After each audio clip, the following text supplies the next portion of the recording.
పహల్గామ్ ఉగ్రదాడితో రగిలిపోతున్న భారత్, పాకిస్తాన్పై తాజాగా ఆపరేషన్ సింధూర్ పేరుతో వైమానిక దాడికి పాల్పడింది.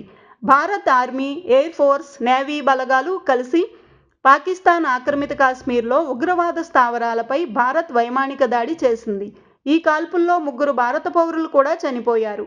అయితే ఈ వైమానిక దాడికి ఆపరేషన్ సింధూర్ అని పేరు ఎందుకు పెట్టారు అనే చర్చ కొనసాగుతోంది.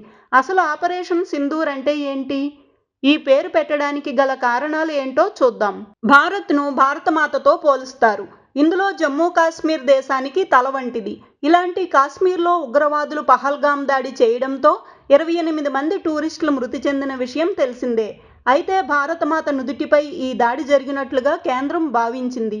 ఈ ఉగ్రదాడిలో చనిపోయిన భారతీయుల రక్తాన్ని సింధూరంతో పోల్చారు. అందుకే దీనికి ఆపరేషన్ సింధూర్ అని పేరు పెట్టారు.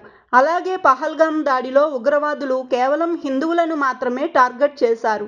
మతపరమైన కారణంతో హతం చేయడంతో భారత్ సింధూరాన్ని ముఖ్యంగా తీసుకుంది.